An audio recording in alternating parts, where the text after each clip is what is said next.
अस्सलाम वालेकुम। मैं एक छोटी सी बच्ची हूँ, मेरा बचपन सुहाना है। परिंदों की तरह मुझको अभी तो चहचहाना है तुमसे इल्तिजा मेरी माँ मदरसा मुझको जाने दो।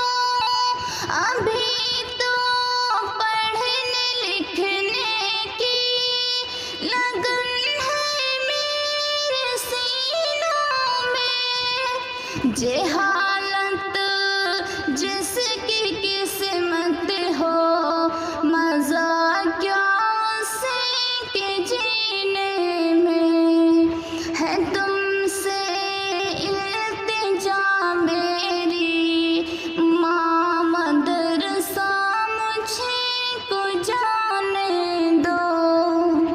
मुझे इस बदनसीबी के अंधेरों से निकलना है। अभी तो आदमियत के हंसी सांचे में ढलना है तुमसे इल्तिजा मेरी माँ मदरसा मुझको जाने दो। फटे कपड़े पहन कर भी मैं अपना तन छिपा लूंगी। मिलेगी रूखी सूखी रोटियां खुशी हो के खा लूंगी।